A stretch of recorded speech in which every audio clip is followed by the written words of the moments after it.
Income tax मधले बदल हे तेवढ्या लोकांसाठी मर्यादित राहतात, वेअर ॲज जीएसटी सारख्या गोष्टींमध्ये जेव्हा आपण बदल करतो तेव्हा ते सरसकट सगळ्या भारतीयांवरती लादले जातात. देशातल्या सर्वात श्रीमंत व्यक्तीला आणि देशातल्या सर्वात गरीब व्यक्तीला हे कर सारख्याच प्रमाणात द्यावे लागतात. केळकर कमिटीने 2002 मध्ये किंवा 13 फायनान्स कमिशनने म्हणजे जीएसटी आणा असं जेव्हा हे केलं होतं तेव्हा त्यांनी एकच रेट सांगितला होता, 12%. मॅनेजमेंटमध्ये एक कन्सेप्ट आहे ज्याचं नाव आहे वुका. तर त्याला म्हणतात व्होलेटॅलिटी, अनसर्टनिटी, कॉम्प्लेक्सिटी आणि ॲम्बिग्विटी. हे अख्खं जगभरातल्या सगळे देश हे फेस करत आहेत. भारताच्या इकॉनॉमीची जी ग्रोथ स्टोरी आहे ती पूर्ण कन्झम्पशन ड्रिव्हन आहे. तो कन्झम्पशन हा आपल्या जीडीपीचा 60% भाग आहे. कन्झम्पशन जेव्हा ड्राईव्ह होईल तेव्हा ऑटोमॅटिकली इकॉनॉमी पुढे होईल. बाकीच्या देशांना भारतामध्ये काय यायचं आहे तर भारताकडे मार्केट आहे, willingness to buy plus ability to pay, ह्यानी डिमांड होते. आपल्याला एक गोष्ट लक्षात येते की बाहेरच्या गोष्टींचा इम्पॅक्ट आपल्यावरती होतोय का तर 100% होतोय. गव्हर्नमेंटला एक्सपेक्टेड असं आहे की ते पैसे लोक खर्च करतील, पण तसं होईलच का हे खूप साऱ्या फॅक्टर्सवरती डिपेंड करतं.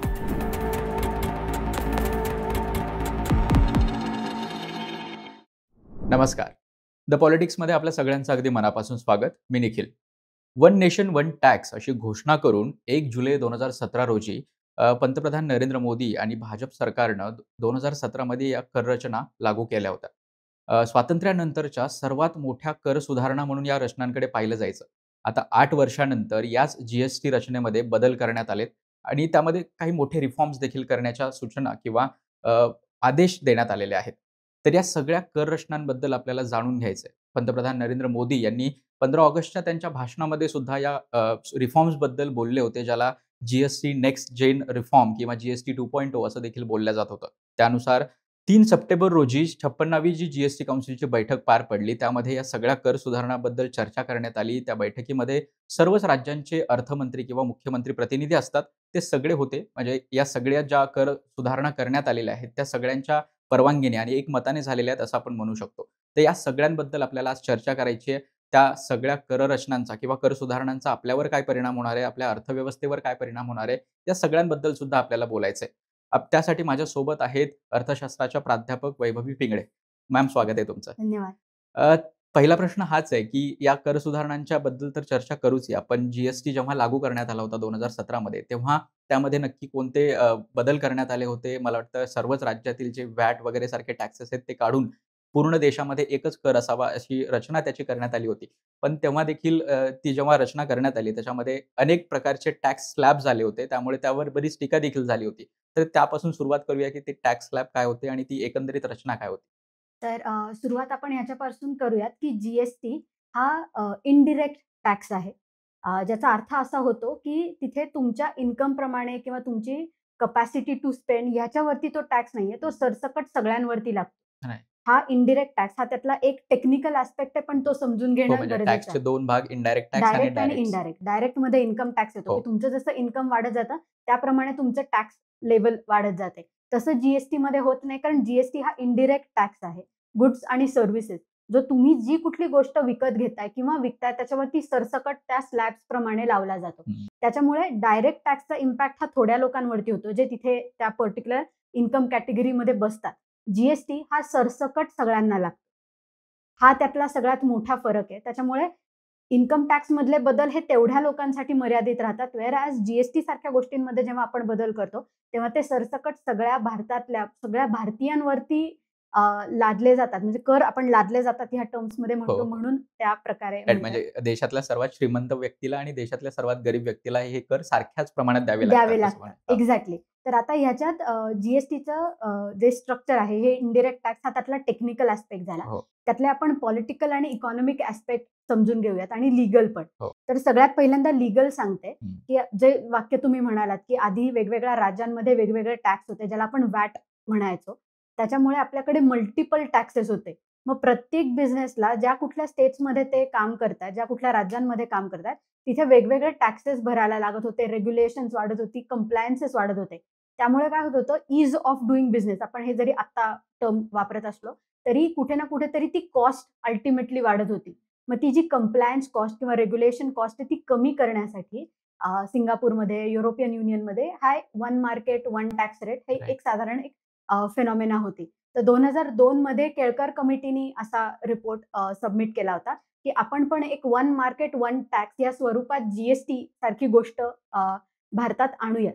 तर आता त्याच्यासाठी लीगल प्रॉब्लेम्स म्हणण्यापेक्षा कॉन्स्टिट्यूशनमध्ये जे गोष्टी आहेत, त्याच्याप्रमाणे आलेले चॅलेंजेस कुठले आहेत? तर आपल्या कॉन्स्टिट्यूशनच्या 7th शेड्यूलमध्ये आपल्याकडे 3 लेव्हलचे गव्हर्नमेंट आहेत. हो. म्हणजे युनियन गव्हर्नमेंट, स्टेट गव्हर्नमेंट आणि लोकल बॉडीज. हं. तर आता या तिन्ही गव्हर्नमेंटमध्ये काही फंक्शन्स आणि रिस्पॉन्सिबिलिटीज कॉन्स्टिट्यूशननी डिवाइड करून दिले. तर पहिली लिस्ट आहे जी फक्त ज्याच्यावरती टॅक्स ते फक्त सेंट्रल गव्हर्नमेंट किंवा युनियन गव्हर्नमेंट करू शकतं. दुसरं आहे स्टेट लिस्ट, त्याच्यामध्ये फक्त ते स्टेटकडे येतात. आणि तिसरी आहे कॉन्करंट लिस्ट, ज्याच्यामध्ये दोघंही आपापसाने ठरवून डिसिजन्स घेऊ शकतात. तर आता इथे प्रॉब्लेम काय होतो इनडायरेक्ट टॅक्स किंवा जीएसटी सारख्या गोष्टीमध्ये, की आपल्याकडे जेवढ्या स्टेट्स आणि युनियन टेरिटरीज आहेत, 36 स्टेट्स आणि युनियन टेरिटरीज जर आपण कन्सिडर केल्या, तर प्रत्येकाचं आपापलं काहीतरी एक स्वतःचं अस्तित्व आहे टॅक्सच्या बाबतीत, टॅक्स कलेक्शन. कारण टॅक्स हा शेवटी गव्हर्नमेंट रेव्हेन्यू कलेक्शनसाठी करतो. बरोबर. त्याच्यामुळे प्रत्येक स्टेट आपल्या पद्धतीने ते वॅट, एक्साईज वगैरे लावत होतं. त्याच्याप्रमाणे त्यांचं काम चाललं होतं. सगळ्यांची एकत्र मूठ बांधायची, हेच त्यातलं सगळ्यात मोठं अवघड काम होतं, की सगळ्यांना आपण सगळ्यांनी मिळून एकच टॅक्स लावायचा. ह्याच्यासाठी सगळे तयार होण्यासाठीच बराच कालावधी गेला आपल्याकडे. त्याच्यामध्ये गोष्टी अशा झाल्या, की जेव्हा आपण जीएसटीमध्ये म्हणजे जीएसटी जेव्हा इंट्रोड्यूस केला, तेव्हा स्टेट गव्हर्नमेंटकडे आपल्या ऑलरेडी स्वतःचे टॅक्स रेव्हेन्यू कपॅसिटी खूप लिमिटेड आहे. ह्याच्यामुळे त्यांच्यावरती त्यांचा रेव्हेन्यू कपॅसिटी अजून कमी होतीये का, ही त्या प्रत्येक राज्य सरकारला भीती होती. मग 2017 मध्ये ऍक्ट जेव्हा आणला, जीएसटी ऍक्ट, तेव्हा आपण त्यांना सांगितलं गेलं, सेंट्रल गव्हर्नमेंटनी सांगितलं, की तुम्हाला पुढचे काही वर्ष जो गॅप पडेल तुमच्या रेव्हेन्यूमध्ये, तेवढं जीएसटी कॉम्पन्सेशन तुम्हाला दिलं जाईल. या कॉम्पन्सेशन दिलं जाईल या भरोशावरती राज्य सरकार सगळी तयार झाली हो. आणि त्याच्यातून जीएसटी काउन्सिल तयार झाली. तर हा त्यातला लिगल ऍस्पेक्ट झाला. हो. इकॉनॉमिक ऍस्पेक्ट हा त्याच्यातला रेव्हेन्यू रिलेटेड झाला. आणि पॉलिटिकल ऍस्पेक्ट ऑब्व्हियसली, की सगळ्यांना एकत्र आणणं हेच खूप मोठं चॅलेंज होतं. त्याच्यात त्यांनी भर घालून, की सगळ्यांना एकत्र आणायचं आहे ना, मग बाबा त्यांना असं वाटलं, की मल्टिपल टॅक्स स्लॅब जर आपण केले, तर कुठे ना कुठेतरी तो रेव्हेन्यू ऍड होत राहील. हो. मग 5%चा, मग 12%चा, मग 18%चा, मग 22%चा, मग 28%चा, असे जवळजवळ 7 टॅक्स स्लॅब्स त्यांनी हो. केले होते. 0.3 पासून ते 28% बरोबर. त्यांचं असं एक्सपेक्टेशन होतं, की कुठे ना कुठेतरी प्रत्येक गोष्टीला तो टॅक्स लागेल आणि त्या प्रत्येक गोष्टीतून छोटी का होईना, पण टॅक्स कलेक्शन होत राहील. पण इथे होताना काय दिसतं, की जेवढे मल्टिपल टॅक्स स्लॅब्स किंवा जेवढे फ्रिक्वेंट त्या जीएसटी काउन्सिल्सचे जेवढे चेंजेस झाले सुरुवातीला, त्याच्यामुळे बिझनेसेस कन्फ्यूज झाले, हो. की आम्ही जे काही वस्तू किंवा सेवा विक्री करतोय, त्याच्यावरती नक्की कुठला टॅक्स स्लॅब बसतोय. कुठला टॅक्स स्लॅब आम्ही त्याच्यात इन्क्लूड करायचा, कुठला नाही करायचा. इथून ते कन्फ्युजन सुरू होतं. आणि मग तिथून सगळे प्रॉब्लेम्स थोडेफार आहे, की कॉस्ट, कंप्लायन्स ते सगळं वाढत जातं. त्याच्यामुळे बिझनेसेसला प्रॉब्लेम येतात. इंडिव्हिज्युअल लोकांना तर हॉटेलमध्ये गेल्यावरती कळतं, अरे एसजीएसटी वेगळा, सीजीएसटी वेगळा. आपल्या बिलावरती बघितल्यावरती कळतं, हो. की आपण 2 टॅक्स भरतोय. मग हे 2 टॅक्स काय आहेत? जीएसटी तर एक आहे ना, एकच आहे. सामान्य जनतेसाठी जीएसटी एक हो. आहे. मग यातला सीजीएसटी पार्ट काय, एसजीएसटी पार्ट काय? मग परत जे ते कॉम्पन्सेशन देणार आहेत किंवा कॉम्पन्सेशन देत होते 5 वर्षांसाठी, त्याच्यातला एक कंपोनंट असा होता, की सेंट्रल गव्हर्नमेंटकडे जाणारा जो जीएसटी आहे, तो सीजीएसटी आहे हो. आणि स्टेटकडे येणारं त्याचं कॉन्ट्रिब्युशन हे एसजीएसटी. तर अजूनही त्या आयजीएसटी, इंटरस्टेट जीएसटीमध्ये बऱ्यापैकी कन्फ्युजन्स आहेत. सो ते नेक्स्ट जनरेशन रिफॉर्ममध्ये ते पण कुठेतरी बदलायचं. ॲड्रेस करायची गरज आहे, जे अजून केलेले नाहीयेत ॲटलीस्ट ह्या अनाउन्समेंटमध्ये, पण ते करायची गरज आहे. सो अशी त्याची एक बॅकग्राऊंड आहे. जीएसटी हा फक्त आपण त्याच्याकडे टॅक्स म्हणून बघून उपयोग नाहीये. त्याला लीगल ॲस्पेक्ट आहे, त्याला पॉलिटिकल ॲस्पेक्ट आहे आणि त्याला इकॉनॉमिक ॲस्पेक्ट आहे. तर हे सगळ्या गोष्टींचा बनून तो जीएसटी बनलेला आहे. खूप सविस्तरपणे तुम्ही त्याचं बॅकग्राऊंड सांगितलंय. पण आत्ता जे रिफॉर्म्स करण्यात आलेले आहेत, आपण उल्लेख केला तसा त्याच्यामध्ये 5%, 12%, 18%, 28% आणि अशा प्रकारचे 7% स्लॅब, 7 जवळपास स्लॅब होते. पण आता त्यामध्ये रिफॉर्म करून असं म्हटलं जातंय, की 5% आणि 18% हे 2च स्लॅब असतील. ज्याच्यामध्ये 90% आपले जे डेली गुड्स असतील त्याचे समावेश असेल आणि 40% जो स्लॅब आहे त्याच्यामध्ये लक्झरी गुड्स किंवा सिन गुड्स असतील असं म्हटलं जातंय. तर या रिफॉर्मकडे तुम्ही कसं बघता? यामुळे नक्की अजून जास्त कन्फ्युजन निर्माण होणार आहे का? एक सोल्युशन मिळालंय आणि आपण सिम्प्लिफिकेशनकडे चाललेलो आहे जीएसटीच्या? मी असं म्हणेन की ह्याच्यातर्फे आपण सिम्प्लिफिकेशन आणि रॅशनलायझेशन कडे चाललोय. म्हणजे जेव्हा केळकर कमिटीने 2002 मध्ये किंवा 13 फायनान्स कमिशनने जेव्हा जीएसटी रिफॉर्म म्हणजे जीएसटी आणा असं जेव्हा हे केलं होतं, तेव्हा त्यांनी एकच रेट सांगितला होता हो. 12% हो. की सरसकट मग तो लक्झरी गुड असू दे, सीन गुड असू दे किंवा बेसिक गुड्स असू दे. तुम्ही फक्त 12% जीएसटी लावा सरसकट सगळ्यांवरती. हे जीएसटी रॅशनलायझेशनकडे जाण्याचा एक चांगला पर्याय ह्या गव्हर्नमेंटनी काढलाय असं आपण नक्कीच म्हणू शकतो. कारण त्यांनी काही असे जे बेसिक गुड्स आहेत त्याच्यावरचा 5% वरून डायरेक्टली 0% वरती गेलाय. जे रोजच्या खाण्यातले किंवा ज्या गरजेच्या गोष्टी आहेत त्याच्यातर्फे त्याच्यातला जो टॅक्स रेट कमी केलेला आहे. त्याच्यामुळे पहिली गोष्ट जी होते तो सामान्य माणसाचा असू दे नाहीतर बिझनेसेसचा असू दे, खर्च कमी होतो. हो. खर्च कमी झाला, की हातात पैसे जास्त राहतात खर्च करायला, पुढचा खर्च करायला, इन्व्हेस्ट करायला, सेव्ह करायला. मग ते दोन्हीसाठी ॲप्लिकेबल आहे. इंडिव्हिज्युअलसाठी पण आणि बिझनेसेस. बिझनेसेससाठी पण. त्याच्यामुळे ही खूपच चांगली गोष्ट आहे, की त्यांनी ते 7 टॅक्स स्लॅब्सवरून ते 2च टॅक्स स्लॅब्स आणि एक तिसरा तो 40% जो ठेवलेला आहे, त्याच्याकडे आलेले आहेत. ह्याचं पुढे अजून रॅशनलायझेशन होऊ शकतं का? तर नक्कीच होऊ शकतं. जसं बाकीच्या देशांमध्ये म्हणजे जेव्हा आपण म्हणतोय one nation, one one tax. Market आणि वन टॅक्स तर हं. तो एक टॅक्स असू शकतो. आता भारतीयांमध्ये किंवा भारताच्या इकॉनॉमीमध्ये जेवढे व्हेरिएशन्स आहेत कारण आपण शेवटी 36 राज्य आणि युनियन टेरिटरी मिळून एक भारत बनतो. राइट. त्याच्यामुळे त्याच्यातलं आपल्याकडचं जे व्हेरिएशन आहे ना, ते बाकीच्या देशांमध्ये एवढं नाहीये. त्याच्यामुळे आपण आपली पण बॅकग्राऊंड थोडीशी समजून घेतली पाहिजे before making any such thoughts किंवा before making any such statements, की आपल्याला सगळ्यांना एकत्र घेऊन पुढे जायचं. त्याच्यामुळे काही वेळेला असं होणार आहे, की it would be at the cost of something else. पण तरीही सगळ्यांना पुढे घेऊन जाताना थोडाफार फायदा हा सगळ्यांचाच होईल ना, म्हणजे सगळीच राज्य त्याच्यातून रेव्हेन्यू कमावू शकतील ना, हा खूप इम्पोर्टंट गोष्ट आहे. कारण त्याच्यासाठीच आपण पेट्रोलियम आणि लिकर या दोन्ही गोष्टी जीएसटीमध्ये घेतलेल्या नाहीयेत.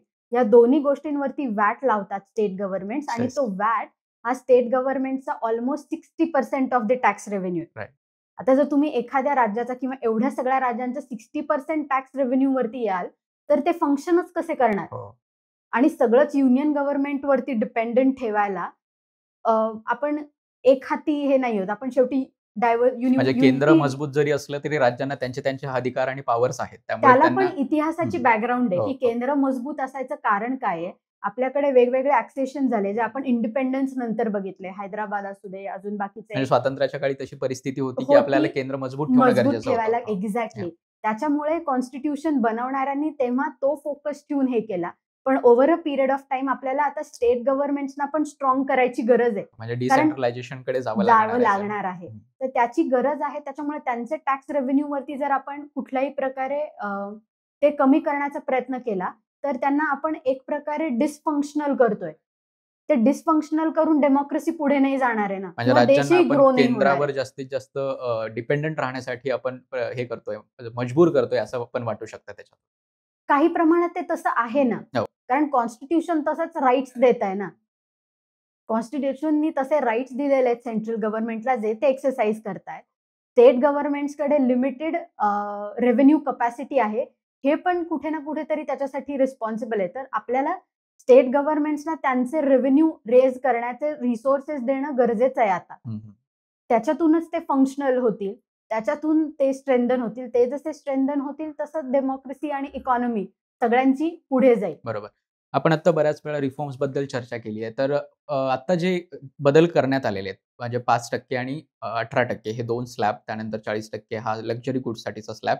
पण हे जेव्हा बदल करण्यात आलेले आहेत, त्यामध्ये फक्त टॅक्स स्लॅब कमी करून आणि रेट कमी जास्त करून गोष्टींचे फक्त इतकंच करण्यात आलंय का त्यामध्ये अजून प्रोसेस रिफॉर्म्स ज्याला म्हणतो आपण, त्यामध्येही काही सुधारणा करण्यात आल्या आहेत? बिझनेसेस करणं सोपं कसं होईल यासाठी सुद्धा काही सुधारणा करण्यात आल्यात, की फक्त टॅक्स रेट कमी जास्त करण्यात आले? आता ह्याची सुरुवात ना आपण थोडीशी मागच्या वर्षीपासून करूया. हं.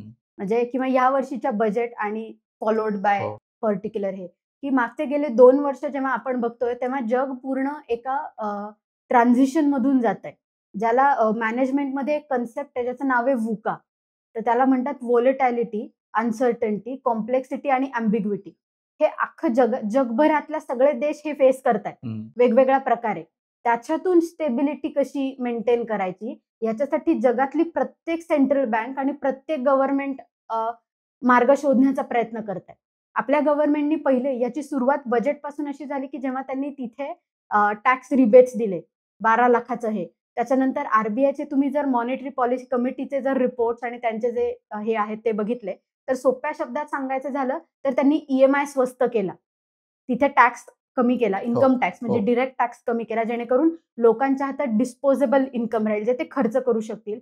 ईएमआयचे रेट्स त्याच्यामुळे थोडेफार कमी झाले आरबीआयच्या स्टान्समुळे, मॉनिटरी पॉलिसीच्या स्टान्समुळे, जेणेकरून परत लोकांना लोन घेणंही स्वस्त होईल आणि लोकांच्या हातात पैसेही राहतील. आणि मग त्याच्यानंतर हा जीएसटी आलाय, जो इनडिरेक्ट टॅक्स जो पॉप्युलेशन, अख्ख्या पॉप्युलेशनला म्हणजे इंडिव्हिज्युअल्सला आणि बिझनेसेसला दोन्हीवरतीही इफेक्ट किंवा असतो त्याचा.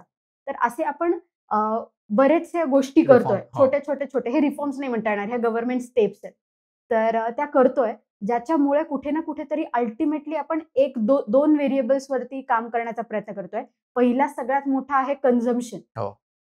तर भारताच्या इकॉनॉमीची जी ग्रोथ स्टोरी आहे, ती पूर्ण कन्झम्पशन ड्रिव्हन आहे.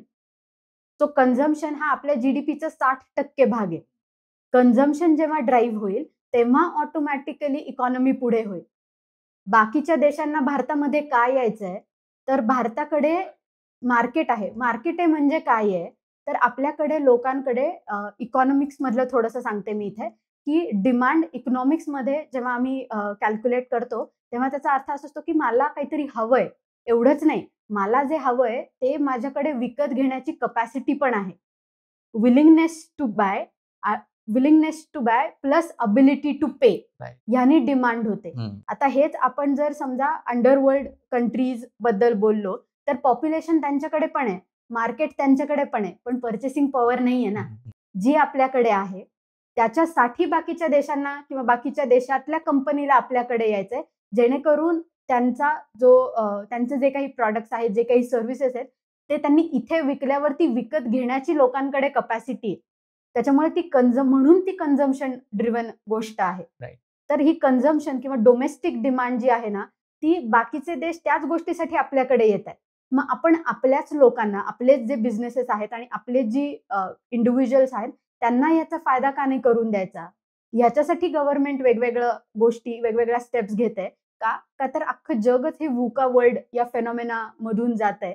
तर त्याच्यामध्ये स्टेबिलिटी प्लस इकॉनॉमिक ग्रोथ हे जर मेंटेन करायचं असेल, तर डोमेस्टिक डिमांड ड्राईव्ह करणं हे खूप इम्पॉर्टंट आहे. Right. तर त्याच्यासाठी हे सगळे स्टेप्स केले जात आहेत. आता ही डोमेस्टिक डिमांडचं एक कॉन्ट्ररी एक्झाम्पल एशियन कंट्रीज झाले होते. 1990 मध्ये त्यांच्याकडे क्रायसिस आला. हो. ते पूर्ण एक्सपोर्ट ओरिएंटेड होते.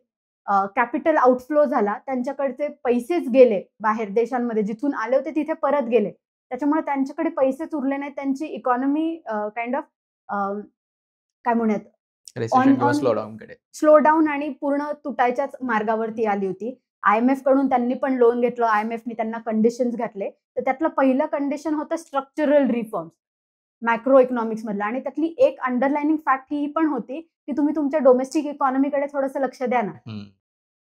म्हणजे जर आपण लोकांची खरेदी करण्याची क्षमता क्षमता बघितली पाहिजे, जी हम्म. तुमच्याकडच्या लोकांची आहे. हम्म. एक्सपोर्ट ओरिएंटेड ग्रोथ हवी आहे का? नक्कीच हवी आहे. कारण फॉरेन एक्सचेंज जेव्हा आपल्या करन्सीमध्ये येतं किंवा फॉरेन एक्सचेंज इन जनरल येतं किंवा ती करन्सी आपल्या करन्सीमध्ये कन्वर्ट होते, तेव्हा त्याचे फायदे आहेत का? 100% आहेत. पण फक्त एक्सपोर्ट ओरिएंटेड ग्रोथनी आपण कायम सस्टेन करू शकतो का? नाही. तर जगातली उदाहरणं प्रॅक्टिकली जी झाली आहेत ती हे सांगत नाही. हम्म. ती परत ह्याच गोष्टीकडे येतात, की डोमेस्टिक डिमांडकडे पण लक्ष लक्ष द्या आणि मग एक्सटर्नल सेक्टरकडे लक्ष द्या. त्याच्यामुळे आता जे भारत सरकार करतंय, म्हणजे बजेट असू दे, आरबीआयची मॉनिटरी पॉलिसी असू दे, किंवा हे जीएसटीचे रिफॉर्म्स किंवा जीएसटीचे चेंजेस म्हणूयात, रिफॉर्म्स नाही येते ऍक्च्युली, चेंजेस, जीएसटी रॅशनलायझेशन जे करण्यात येत आहे, हो. ते ह्या सगळ्या गोष्टींकरता करण्यात येत आहे, असं आपण नक्कीच म्हणू शकतो. 2-3 प्रश्न यामधनं पडलेले आहेत, की तुम्ही व्हॉलॅटिलिटी, अनसर्टन्टी जगामध्ये जी आहे त्याचा उल्लेख केला.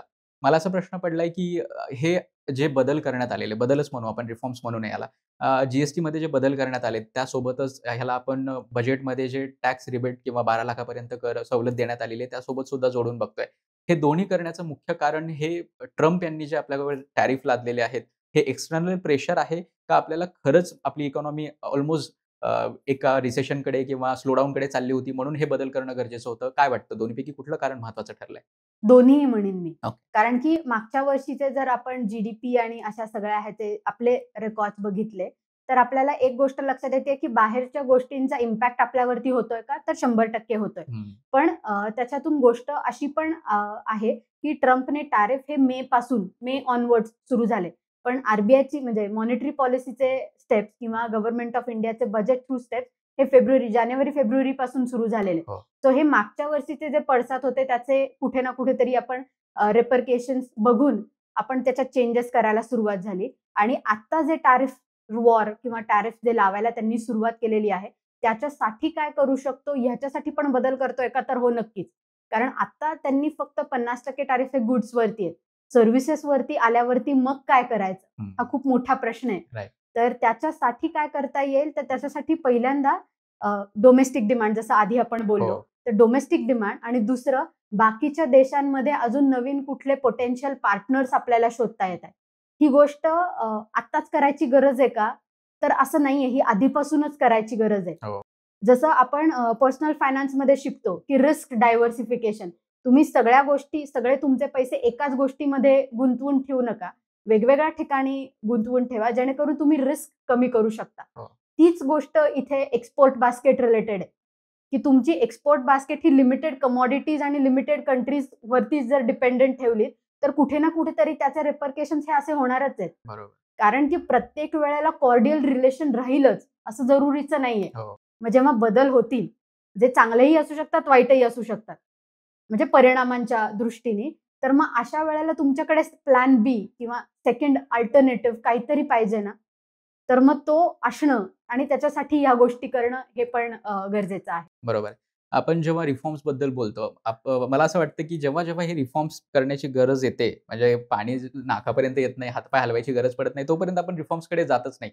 शांततेचा काळ जेव्हा असतो किंवा स्थिरता असते जगभरात, तेव्हा रिफॉर्म करण्याची खरं तर बेस्ट वेळ असते.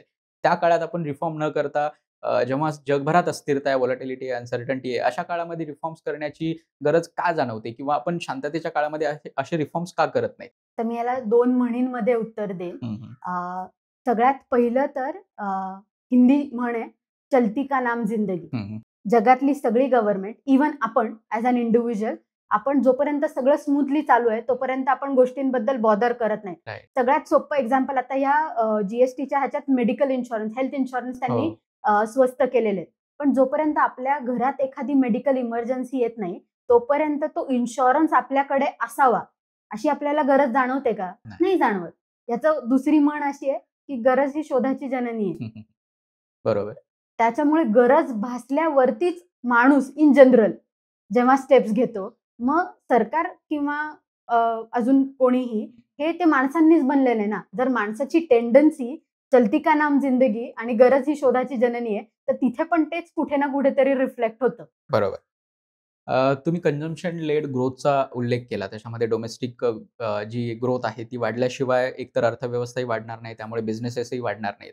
आपण आत्ता मोस्टली कन्झम्पशन मार्केटबद्दल बोलताना आपण कस्टमर्सबद्दल जास्त बोललो. मला थोडंसं बिझनेसेसबद्दल सुद्धा बोलायचं आहे. या रिफॉर्म्सचा बिझनेसेसला सुद्धा किती फायदा होणार आहे? म्हणजे एकतर लोकांच्या हातामध्ये जर पैसे आले, तर ते गोष्टी खरेदी करण्यासाठी बाजारात जाणार आहेत. बाजारात गेले तर त्या वस्तू त्याची विक्री वाढणार आहे. मग ती एक सायकल चालू होते आणि त्याच्यातून बिझनेसेसला सुद्धा फायदा होतो. पण या रिफॉर्म ज्या बदलांचा, जीएसटीमधल्या बदलांचा आणि 12 लाखापर्यंत कर सवलतीचा, या दोन्ही गोष्टींचा बिझनेसेसवर कसा परिणाम होणार आहे आणि त्यातून अजून एक वेगळ्या प्रकारची अर्थव्यवस्था वाढीसाठी कशी मदत होऊ शकते? तर आता 12% जे आहे ते इन्कम टॅक्स रिलेटेड आहे. त्याच्यामुळे ते फक्त इंडिव्हिज्युअल म्हणजे पर्सनल डिस्पोजेबल इन्कम हो. वाढवण्याकडे त्याचा कल आहे. पण आता याच्यात कॅच असा आहे, असं आपण म्हणू शकतो, की जेव्हा लोकं पैसे वाचवतायत म्हणजे त्यांचा कराची सवलत आपण त्यांना दिलेली आहे. लोकांच्याकडे पैसे आहेत, पण लोकं प्रिकॉशन म्हणून पैसे कमी खर्च करतायत. असंही होऊ शकतं. आपल्याला एक्स्पेक्टेड असं आहे म्हणजे गव्हर्नमेंटला एक्स्पेक्टेड असं आहे, की ते पैसे लोकं खर्च करतील. हो. पण तसं होईलच का? हे खूप साऱ्या फॅक्टर्सवरती डिपेंड करतं. जे सगळे आपण आत्ताच नाही सांगू शकत कारण जग पुढच्या दिवशी बदललेलं असतं. हं. त्याच्यामुळे लोकं त्याप्रमाणे विचार करून हे करतात. लोकं इन्व्हेस्टमेंटमध्ये पैसे गुंतवतील. तर लोकं हे इन्व्हेस्टमेंटमध्ये पैसे गुंतवण्याचं लोकांचं ओव्हरऑल प्रमाण आपल्याकडचं वाढलेलं आहे, which is a good thing. हो. जी खूप चांगली गोष्ट आहे, की ऑटोमॅटिकली म्हणजे आता आपल्याकडे NSE वरती 4.4 करोड ॲक्टिव्ह डीमॅट अकाउंट्स आहेत. आणि ही सगळी मेजर ग्रोथ ही पॅन्डेमिक नंतर डिजिटलायझेशन, अवेअरनेस आणि या सगळ्या गोष्टींमुळे ती पुढे वाढलेली आहे. तर ती जे पैसे वाचवले जातायत, ते कुठे ना कुठेतरी लोकं गुंतवतायत का? थोड्या प्रमाणात नक्कीच. पण ते लोकं खर्चच करतायत का? तर असं त्याचं उत्तर होईलच असं जरुरीचं नाहीये. काही-काही वेळेला लोकं प्रिकॉशन म्हणून पण, की हां बाबा, आता ठीक आहे कमी झालेत, पण पुढे जाऊन काय होईल माहिती नाहीये ना, तर आपण थोडं बेतानीच जाऊया. म्हणजे खर्च सगळे करण्यापेक्षा सेव्हिंग्जकडे पण भर जाऊ शकतो जाऊ लोकांचं, असंही होऊ शकतो. शकतं. हं, इन्व्हेस्टमेंटकडे हं. आहे तो चांगलीच गोष्ट आहे. हो. पण खर्च म्हणजे कन्झम्पशन आणि सेव्हिंग ह्याच्यामधलं कोण काय चूज करतंय हे आपल्याला येणारा काळ दाखवून देईल, की त्याचे खरंच फायदे काय झाले. बरोबर. तर तो फक्त इंडिव्हिज्युअल रिलेटेड होता. बिझनेसेसमध्ये आपण 2 गोष्टी बघूयात, की एक लार्ज कॉर्पोरेशन्स आहेत, म्हणजे ज्या मोठ्या कंपन्या आहेत आणि दुसऱ्या आहेत एम-एस-एम-ई. आता एम-एस-एम-ईजवरती जी-एस-टीचा इम्पॅक्ट कसा होत होता, की ते बऱ्यापैकी लोकं इन्फॉर्मल कंपनीजशी डील करतात. ज्यांचं रेव्हेन्यूच तेवढा नाहीये, की जे जी हे करतील. जी-एस-टीसाठी रजिस्ट्रेशन करतील. म्हणजे 20 लाखापेक्षा कमीचा त्यांचा रेव्हेन्यू आहे. हो. त्याच्यामुळे एम-एस-एम-ई जेव्हा अशा लोकांशी डील करतात, तेव्हा ते जी-एस-टी त्यांना इनपुट टॅक्स क्रेडिट किंवा या ज्या सगळ्या गोष्टी आहेत, त्या तिथे मिळतीलच अशी काही हमी नाहीये. त्याच्यामुळे एम-एस-एम-ईजवरती काही-काही वेळेला जी-एस-टी बर्डनच जास्त होत होतं. हो. आणि त्याच्यात मल्टिपल स्लॅब्स परत. त्या बिझनेस ॲक्टिव्हिटी माझी बिझनेस ॲक्टिव्हिटी कुठल्या पर्टिक्युलर एन-आय-सी किंवा कुठल्या पर्टिक्युलर ह्याच्या अंडर येते, जेणेकरून मला तो पर्टिक्युलर टॅक्स स्लॅब हे आहे, त्याच्यासाठी मला एक कोणीतरी व्यक्ती बघायला पाहिजे. मग त्याच्यात तो कंप्लायन्स कॉस्ट वाढणार. म्हणजे मी ॲक्चुअल काम करायच्या ऐवजी प्रोसिजरलमध्येच गोष्टींमध्येच इतकी गुंतून राहते, की बिझनेस करायचा किंवा बिझनेससाठी स्ट्रॅटेजी करायची, त्याच्या ग्रोथबद्दल, त्याच्यासाठी प्लॅनिंग करायचं, ते एक्झिक्यूट करायचं, त्याचे ऑपरेशन्स ह्याच्याकडे लक्ष देण्याच्या ऐवजी बाकीच्या सगळ्या गोष्टींकडेच जास्त फोकस द्यायला लागत होता. तर त्याच्यामुळे एम-एस-एम-ईजला 2च कर असतील, की हो. हां बाबा, की 5% 18% सिंपल झालेल्या आहेत गोष्टी कंपॅरेटिव्हली आधीपेक्षा. अजून सिंपल होऊ शकतात का? नक्कीच होऊ शकतात. पण आत्ताच्या घडीला तरी ह्या खूप सिंपल झालेल्या आहेत. त्याच्यामुळे एम-एस-एम-ईजला या ज्या प्रोसिजरल गोष्टींवरती किंवा ह्याच्यावरती जो वेळ घालवायला लागत होता, तो कमी होईल. Input tax credit may be त्यांना मिळू शकतं, नाही मिळू शकत तो त्या कंपनीच्या ह्याच्यावरती आणि ते कोणाशी डील करतायत हो. ह्याच्यावरती डिपेंड करतं. हं. लार्ज कॉर्पोरेशन्सकडे बऱ्यापैकी प्रमाणामध्ये ऑलरेडी हे कंप्लायन्स करणारे वगैरे लोकं अवेलेबल असतात. त्याच्यामुळे तसं त्यांचं डायरेक्टली जी विक्रीची किंमत जे जी लावून मग त्यांना ते हे करायला लागतंय, तिथे त्यांना पण त्याचा नक्कीच फायदा होईल. त्याच्यात जी त्यांनी ज्या गोष्टींवरचा कमी केलेला आहे. सिमेंट आहे, रिन्युएबल एनर्जी आहे, ऑटोमोबाईलचे पार्ट आहे, इलेक्ट्रॉनिक प्रॉडक्ट्स आहेत. या इंडस्ट्रीजला याचा डायरेक्ट फायदा आहे. कारण त्यांची डायरेक्टली कॉस्टच कमी होते ना, कॉस्ट ऑफ प्रोडक्शन कमी झाली, की तुम्ही मार्केटमध्ये म्हणजे क्वालिटी प्रॉडक्ट पण कमी कमी किमतीत दरामध्ये. विकू शकता. त्याच्यामुळे तुम्हाला तुमच्या बिझनेसेसला पुढे जी ग्रोथ मिळते ती डायरेक्टली होते. तर प्लस त्याचे असे ह्याच्यामध्ये जे फायदे आहेत. मॉनिटरी पॉलिसीमध्ये चेंजेस करण्यात आलेले आहेत, रेपो रेट कमी करण्यात आले. त्यामुळं लोन पण त्यांना स्वस्तामध्ये मिळू शकतं, एक्झॅक्टली, ज्याच्यामुळे बिझनेसेस वाढवण्यासाठी सुद्धा त्यांना मदत होऊ शकते. तर या एक्झॅक्टली. सगळ्यांचा मग जॉब मार्केटवर सुद्धा काही परिणाम दिसून येऊ शकतो का? म्हणजे या जी रिफॉर्म्सचा प्लस आपण आधी जी चर्चा केली मॉनिटरी रिफॉर्म्स प्लस या सगळ्या गोष्टींचा. याचा जॉब मार्केटवर किती परिणाम होईल? त्यामुळे काही नोकऱ्या वाढण्याची शक्यता आहे किंवा आता जे ट्रम्पच्या टॅरिफच्या भीतीखाली म्हणतोय, की नोकऱ्या जाण्याची शक्यता जास्त आहे. याकडे तुम्ही कसं बघताय? आता जॉब मार्केट जे असतं ना, म्हणजे लेबरची इन जनरल डिमांड ही डिराइव्ह डिमांड असते. ते ज्या गुड्स आणि सर्व्हिसेस प्रोड्यूस करण्यामध्ये वापरले जातात, त्या गुड्स आणि सर्व्हिसेसची जर डिमांड वाढली, तर तिथला लेबरची डिमांड वाढते. राइट. आता IT sector for example Trump टॅरिफमुळे आय-टी सेक्टरवरती जर काही गदा आली, तर आय-टी सेक्टरमधल्या जॉब्सवरती त्याचा परिणाम होणार आहे. कधी होणार? कारण आय-टी सेक्टरचे जे एक्सपोर्ट होते, त्याच्यावरती परिणाम होतोय. तसंच इथे जे जे रिफॉर्म्स आहेत, या आता ज्या आपण गोष्टी म्हणालो electronics, EVs, renewable energy, right. Construction, म्हणजे रिअल इस्टेट सेक्टर, या गोष्टींमध्ये ऑलरेडी जी कमी करून आपण त्यांची कंप्लायन्स कॉस्ट कमी करतोय, जेणेकरून ते जास्त बिझनेस करू शकतील. तर या क्षेत्रांमध्ये जे लोकं काम करतायत किंवा या क्षेत्रांमध्ये ज्या लोकांना काम करायची इच्छा आहे, तिथे डिमांड ऑलरेडी जॉब मार्केट तिथे एक्सपांड होणार आहे. एकीकडचं कमी होऊ शकतं. तर ते असं कायम कॉन्ट्राडिक्शनमध्ये चालत राहतं. प्रत्येक इंडस्ट्रीचं वेगवेगळ्या प्रकारे, की त्याच्या प्रॉडक्टला जर डिमांड असेल, तर तिथे एम्प्लॉयमेंट किंवा जॉबच्या अपॉर्च्युनिटीज असतात, नाहीतर नाही. हे त्याचं सरळ उत्तर आहे. बरोबर. पण या सरकारचा उद्देशही त्याच्यातून असाच दिसतोय, की लोकांनी खर्च करावेत. खर्च केल्यानंतर त्यांची हो. डिमांड वाढेल आणि त्यातून म्हणजे जॉब निर्मिती होईल. तर त्या चक्रामध्ये सरकार पुन्हा लोकांना आणू पाहतंय. पण आता शेवटाकडे येताना मला हा प्रश्न विचारायचा आहे, की पहिल्या तिमाहीमध्ये म्हणजे एप्रिल आणि जूनच्या क्वार्टरमध्ये जे जी-डी-पीचे रिझल्ट्स आलेत, त्याच्यामध्ये मागच्या 5 क्वार्टरपेक्षा जास्त आपण प्रगती करून 7.8% ने जी-डी-पी वाढतोय असं दिसतंय. तर आता हे तर विथआऊट जी रिफॉर्म्स किंवा जी-एस-टीच्या बदलांच्या शिवाय झालेली ग्रोथ आहे असं आपण म्हणू शकतो. तर ह्या ग्रोथच्या मागे नक्की काय कारणं दिसतायत? आणि अजून कोणते या रिफॉर्म्समुळे त्याच्यामध्ये अजून वाढ होऊ शकते का त्याचा ट्रम्प टॅरिफ किंवा इतर एक्सटर्नल फॅक्टर्सचा किंवा इतर गोष्टींचा त्याच्यावर निगेटिव्ह सुद्धा परिणाम होऊ शकतो? आता ह्याचे मिक्स रिझल्ट्स असणार आहेत.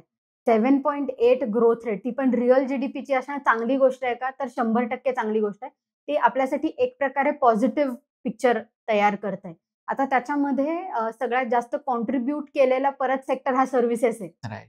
त्याच्यातलं फायनान्स, आय-टी प्रोफेशनल्स हे सगळ्यात जास्त, फॉलोड बाय रिअल इस्टेट वगैरे असं आहे. मग त्याच्यात कन्स्ट्रक्शन सेक्टर चांगलं करतंय. ॲग्रीकल्चरची पण मागच्या वर्षीच्या क्वार्टरपेक्षा यावर्षी ग्रोथ चांगली झाली आहे. कन्स्ट्रक्शनमध्ये चांगली झाली आहे. मायनिंग आणि इलेक्ट्रिसिटी, युटिलिटीज वगैरे या गोष्टींमध्ये जरा आपण खूप जरा मागे आहोत आणि त्याचं कारण इन्फ्रास्ट्रक्चरल बॉटलनेक्स आहेत. हं. म्हणजे ते जे प्रॉब्लेम्स आहेत जे आपण रिझॉल्व्ह केलेले नाहीयेत. आता पॉवर डिस्कॉम्स ज्या आहेत आपल्याकडे, त्यांचे फंडामेंटल प्रॉब्लेम्सच असे आहेत, की तिथे प्रायव्हेट सेक्टर नाहीये. प्रायव्हेट सेक्टर का नाहीये? कारण इलेक्ट्रिसिटी प्रत्येक घरापर्यंत पोहोचवायची, तर ते बिल पे करणार आहेत का? तर नाही. आपल्याकडे इलेक्ट्रिसिटी चोरी करणाऱ्यांची पण संख्या खूप आहे. हो. त्याच्यामुळे स्टेट गव्हर्नमेंट सोडून त्या कंपन्यांकडे कोणी जात नाही. म्हणजे पॉवर डिस्कॉम हे स्टेट गव्हर्नमेंटकडे राहतात. मग त्यांच्याकडे त्यांची लिमिटेड कपॅसिटी आहे ना, ते एक्सपांड करण्याचा प्रयत्न करतायत का? करतायत. पण तिथे मेन रिफॉर्म्स गरजेचे आहेत. ज्याचा डायरेक्टली इम्पॅक्ट आपल्याला इलेक्ट्रिसिटीचे ह्याच्यात म्हणजे जेव्हा जी-व्ही-ए आणि हे सगळं आत्ताचे जे एस्टिमेट्स आले तिथे दिसून येतोय ना, की तिथे चेंजेस झालेले नाहीयेत. त्याचं रिफ्लेक्शन तिथे कुठेतरी येतंय. हां. तर असं त्याचे मिक्स रिझल्ट्स आहेत, की काही सेक्टर्समध्ये चांगलं ग्रोथ होतीये का? होतीये. तर आता जेव्हा ते जी-डी-पीचे रिझल्ट्स आहेत, त्याच्यात बऱ्यापैकी आपल्याला असं दिसून येतं, की ती अर्बन ग्रोथ ड्रिव्हन आहे. हं, हं. तर रुरल सेक्टर ग्रोथ ड्रिव्हन करायची असेल, तर परत पहिल्यांदा आपल्याला इन्फ्रास्ट्रक्चर लागणार आहे. म्हणजे परत ते जे स्ट्रक्चरल बॉटलनेक्स आहेत, ज्याला आपण रिफॉर्म्स खरंच अर्थाने रिफॉर्म्स म्हणू शकतो, ते तिथे गरजेचे आहेत, की जेणेकरून मार्केट ॲक्सेस होईल. हं. मार्केट ॲक्सेस झाल्यावरती मग flow of goods and services होणार आणि मग ती तिथून इकॉनॉमी ड्राईव्ह होणार किंवा त्या 2 गावांमधली कनेक्टिव्हिटी वाढली, एक्सचेंज वाढला, की तिथे लोकांना काम मिळणार, पैसे हे होणार, या सगळ्या गोष्टी पुढच्या हे होणार. एक्सटर्नल जगाचा आपल्यावरती इम्पॅक्ट हा मिक्स्ड का होणार आहे? हे जर फक्त आपण बाकीच्या सगळ्या गोष्टी तशाच आहेत, जशा आधी होत्या आणि फक्त ट्रम्प टॅरिफ आले, एवढं जर झालं असतं, तर थोडेसे तर निगेटिव्हच म्हणू शकलो असतो. पण सायमल्टेनियसली कसं झालं, आता मागच्या आठवड्यात एस-सी-ओ समिट झालं. त्या एस-सी-ओ समिटमध्ये चायनानी त्यांचं मार्केट आपल्यासाठी ओपन केलंय. हो. चायनाचं मार्केट पण डिमांड ड्रिव्हन आहेच आहे. कारण त्यांच्याकडे पर्चेसिंग पॉवर आहे ना. सो इंडियन प्रॉडक्ट्सला किंवा इंडियन बिझनेसेसला आता चायनीज मार्केट ओपन आहे. तर तिथे करता येऊ शकतात. तिथे गोष्टींची विक्री होऊ शकते. ऑब्व्हियसली जेवढं यूएसला करतोय, कारण यूएसला आपण खूप वर्षांपासून करतोय. हो. त्याच्यामुळे त्याचं क्वांटम मोठं आहे. तेवढं लगेच दुसऱ्या देशांमध्ये आपल्याला मिळेल का? असं नाही होणार. पण आपण नवीन मार्केट्सही शोधतोय. म्हणजे ब्रिटनसोबत जो एक्झॅक्टली. एफ-टी-ए झालाय त्याचं एक उदाहरण आहे. ईयू सोबत चर्चा सुरू आहे किंवा अजून आफ्रिकन नेशन्समध्ये सुद्धा नवीन मार्केट चालू आहे. शोधताय. ओमान बरोबर चालू हो. आहे. ऑस्ट्रेलिया बरोबर आपण केलं. यूएई आहे. रशिया आपल्याला सांगतोय, की तुम्ही आमच्या मार्केट्समध्ये गोष्टी विका किंवा हे करा. हं. तर इंडियन बिझनेसेससाठी तिथे पण अपॉर्च्युनिटी तयार होतीये. त्याच्यामुळे होतंय असं, की एकीकडून आपल्यावरती त्या टॅरिफचं हे असलं तरी आपण दुसरे दारं ठोठावली आहेत. काही त्यातली उघडली पण. जसं चायनाचं उघडलं. मोठं मार्केट आहे. कारण पॉप्युलेशन पण आहे, प्लस पर्चेसिंग पॉवर पण आहे. हो. नुसतं पॉप्युलेशन असून उपयोगाचं नाहीये बिझनेसेससाठी. पर्चेसिंग पॉवर असणं गरजेचं आहे. त्याच्यामुळे या सगळ्या गोष्टींचे मिक्स्ड रिझल्ट्स होतायत आणि येतील. आत्ता हे जे रिफॉर्म्स आपण केलेले आहेत म्हणजे जी-एस-टी चेंजेस ते म्हणाले, की 22 सप्टेंबर पासून ते लागू. हे होतील. हं. म्हणजे दुसरे जेव्हा एस्टिमेट क्वार्टर 2चे एस्टिमेट्स येतील त्याच्यातही आपल्याला पूर्ण पिक्चर कळणार नाहीये. आपल्याला ॲक्चुअल पिक्चर हे क्वार्टर 3 रिझल्ट्स येतील तेव्हा कळेल. पण तेच फॉलोड बाय बजेट एक्स्पेक्टेशन्स पण असणार आहे. हो. त्याच्यामुळे तिथे पण ऑप्टिमिझम दिसणार आहे. त्याच्यामुळे मग बजेटचं लास्ट किंवा त्याचं ते जे क्वार्टर आहे, तिथे परत बजेटचा इम्पॅक्ट दिसणार आहे. त्याच्यामुळे त्या सर्कलमध्ये गोष्टी चालणार आहेत. त्याच्यामुळे याचं सरळ सोट उत्तर अनफॉर्च्युनेटली देता येऊ शकत नाही. कारण प्रत्येक गोष्टीचा दुसऱ्या गोष्टींवरती इम्पॅक्ट होतोय. कनेक्शन्स आहेत हे दिसतंय. आणि त्याच्यामुळे हे सगळे मिक्स्ड रिझल्ट्स असणार आहेत. तुम्ही अर्बन आणि रूरल असा एक उल्लेख केला. त्याच्यामध्ये अर्बन कन्झम्पशन जे आहे ते आता जवळपास मे बी सॅच्युरेशनकडे आले. कारण अर्बन भागामध्ये जवळपास सगळ्यांकडे सगळ्याच प्रकारच्या वस्तू आहेत, ज्या जी-एस-टीमधून खरेदी केल्या जाऊ शकतात किंवा अजून कुठल्या प्रकारे. पण ग्रामीण भागामध्ये किंवा टियर 2, टियर 3 सिटीजमध्ये अशा प्रकारच्या सगळ्याच गोष्टी सगळ्यांकडे अवेलेबल आहेत असं नाहीये, असतीलच असं नाहीये. त्यामुळं हे जे जी-एस-टीमध्ये चेंजेस केलेले आहेत, त्याच्यातून सरकारचा हा उद्देश दिसतोय का, की ग्रामीण भागाकडे जास्त लक्ष केंद्रित करूया, त्यांच्याकडे जी पर्चेसिंग पॉवर कॅपॅसिटी आहे ती एनकॅच करूया आणि त्याच्यातून कन्झम्पशन कसं वाढवता येईल ह्याकडे लक्ष देऊया. असं काही दिसतंय? हो, दोन्ही दिसतंय. फक्त कन्झम्पशन असं नाही, प्रोडक्शन पण दिसतंय. ओके. कारण की ॲग्रीकल्चरल कमॉडिटीजवरचे जे काही जी-एस-टी आहे, तो त्यांनी ऑलमोस्ट काही बाबतीत 0% आणि काही बाबतीत मिनिमलिस्टिक 5% असा ठेवलेला आहे. हो, म्हणजे जिथे शेतकऱ्यांना जे महत्त्वाचे गुड्स आहेत, गोष्ट ट्रॅक्टर किंवा फर्टिलायझर्स या सगळ्यांवर एकतर नील किंवा 5% जी-एस-टी केलेला आहे, 18 एक्झॅक्टली. किंवा 12%. त्याच्यामुळे त्याचा तर त्यांना डायरेक्टली फायदा आहे. ते जे ॲग्रीकल्चरचे जे बाय प्रॉडक्ट्स आहेत, म्हणजे शेती आली की शेतीबरोबर काही ना काहीतरी डेअरी किंवा ह्या गोष्टी त्यांच्याकडे असतातच. ते दूध विकून किंवा त्याच्याशी रिलेटेड जे काही प्रॉडक्ट्स आहेत, हो, की आता त्यांनी पनीरचे रेट्स पण कमी केलेले आहेत. हो. तर त्याचा कुठे ना कुठेतरी त्यांना ते बाय प्रॉडक्ट्स पण जे विकतायत ना, त्याच्यावरती पण त्यांना त्याचा फायदा होईल. जो प्रोडक्शन साइडनी जर बघायला गेलं, तर प्रोडक्शन साइडनी पण रूरल एरिया, ॲग्रीकल्चरल सेक्टर म्हणजे ते जे इक्विपमेंट्स आहेत ते आणि ते जे काही प्रोडक्शन म्हणजे main products plus by products करतायत, त्याच्यावरचं पण जी-एस-टी कमी करून तिथे त्यांना जास्तीत जास्त वाव देण्याचा म्हणजे पैसे कमवण्याचा वाव देण्याचा प्रयत्न आहे का? तर नक्कीच आहे.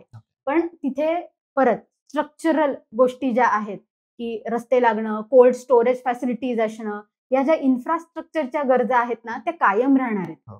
त्या फुलफिल केल्याशिवाय हे जे सर्कल आहे ना, ते पूर्ण नाही होऊ शकणार. त्याच्यामुळे हे जी-एस-टी चेंजेस गरजेचे आहेत? हो, नक्कीच आहेत.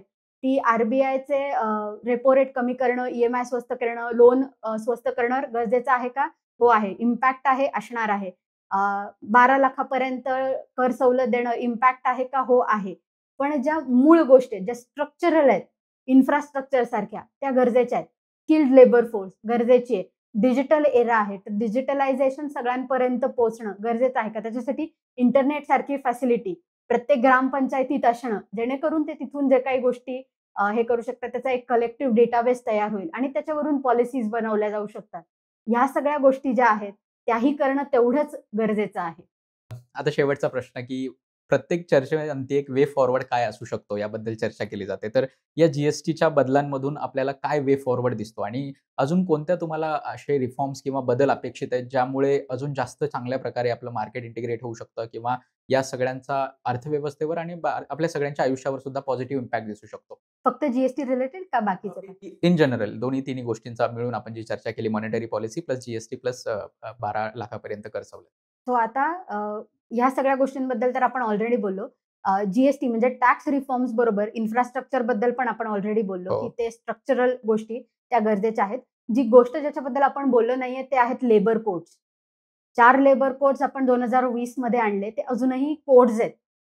सगळ्या स्टेट्सकडून त्याच्यावरती रिकमेंडेशन्स येणं ते कोड्स, बिल्स ॲक्चुअली ॲक्ट्समध्ये कन्व्हर्ट होऊन ते इम्प्लिमेंट होणं. हे खूप काळ आपल्याकडून अजून 2025 मध्ये होतं पण. राइट. हे बराच वेळ पेंडिंग आहे. त्याच्यामुळे होतंय काय, सगळ्याच बिझनेसेसला तेवढ्या मल्टिपल टॅक्स होते, तसे मल्टिपल लेबर लॉजसाठी कंप्लायन्सेस करणं पण मॅन्डेटरी होतंय. त्यांनी पण वेगळी कॉस्ट वाढतीये. तर आणि स्ट्रीमलाईन व्हायच्याऐवजी गोष्टी आडव्या पसरत जातायत. ज्या ऑलरेडी पसरलेल्या होत्या, त्या ह्या 4 लेबर कोड्स स्ट्रीमलाईन करण्याचा प्रयत्न करतोय. तर त्या लेबर कोड्सचं इम्प्लिमेंटेशन अजून कुठे झालेलं नाहीये. तर ते खूप लाँग ड्यू आहे. राइट. मायनिंग आणि क्वेरिंगमध्ये आपण बरंच काम करण्याचा प्रयत्न करतोय. वेगवेगळ्या ठिकाणी लिथियम, ऑइल हे ते सगळे साठे आणि ते सगळं आपण शोधण्याचा प्रयत्न करतोय. त्याच्यामध्ये आपल्याला बऱ्यापैकी प्रमाणात यश पण येतंय. पण मग त्याचा जो काही इम्पॅक्ट आहे एन्व्हायर्नमेंटवरती आपण हो. एकीकडे म्हणतो, की आपल्याला जवळ-जवळ 500 मेगावॅट हे रिन्युएबल एनर्जीमधून एनर्जी जनरेट करायची आहे. तर मग त्याच्यासाठी कोल सेक्टरचे जे रिफॉर्म्स पाहिजेत, कोल किंवा बाकीच्या मायनिंग सेक्टरचे जे रिफॉर्म्स पाहिजेत, त्याचं जे स्ट्रीमलाईनिंग पाहिजे, ते होणं गरजेचं आहे. ते अजून पेंडिंग आहे. पॉवर सेक्टर, पॉवर डिस्कॉम्स जे आहेत, त्यांचे रिफॉर्म्स गरजेचे आहेत. ते तर खूप आहेत. कारण कुठलाही बिझनेस काही प्रमाणामध्ये विदाऊट इलेक्ट्रिसिटी चालू शकतो. हो. पण इव्हेंच्युअली त्यांना इलेक्ट्रिसिटी आणि पाणी हे लागणारच आहे. त्याच्यामुळे जे काही इंडस्ट्रियल डेव्हलपमेंट कॉर्पोरेशन तयार करतोय, एस-ई-झेड तयार करतोय, तिथे बेसिक गोष्टी ज्या लागणार आहेत, रोड्स, पाणी आणि हम्म. इलेक्ट्रिसिटी ही जोपर्यंत आपण बिझनेसेसला प्रोव्हाइड करू शकत नाही तोपर्यंत त्या बिझनेसेससाठी कॉस्ट वाढत जाणार. त्यांच्यासाठी जेव्हा जेव्हा कॉस्ट वाढत जाणार तोपर्यंत ते थ्राईव्ह नाही करणार, ते सर्व्हाइव्ह करतील. आणि जोपर्यंत बिझनेस सर्व्हाइव्ह करतायत तोपर्यंत इकॉनॉमी अशी स्लोली किंवा बिझनेसेस पण स्लोलीच हे होणार. म्हणजे जी मोमेंटम आपल्याला हवंय, की हां, बाबा 5 ट्रिलियन इकॉनॉमी आपण होणारच आहोत. 2047 मध्ये आपण कुठे पोहोचलेलो असू, विकसित भारत जी आयडिया आहे, त्याच्यासाठी तो ग्रोथला पुश पाहिजे ना. तो पुश या सगळ्या रिफॉर्म्स म्हणजे मागच्या बऱ्याच स्ट्रक्चरल. काळापासून आपण जे 6% 7% ब्रॅकेटमध्ये अडकलोय जीडीपी ग्रोथच्या, हो. तो आपण जर 8% 10% पर्यंत न्यायचा असेल, तर या सगळ्या रिफॉर्म्सची अत्यंत गरज आवश्यकता आहे. आहे आणि राइट. जे पेंडिंग आहेत. हो. मॅम खूप खूप थँक तुम्ही एवढ्या सविस्तरपणे जीएसटी रिफॉर्म्स पासून आपण चर्चा सुरू केली, पण त्यासोबत लेबर कोडपर्यंत आपण येऊन थांबलेलो आहे. पुन्हा अशा विषयांसंदर्भात भेटूयाच. तोपर्यंत धन्यवाद.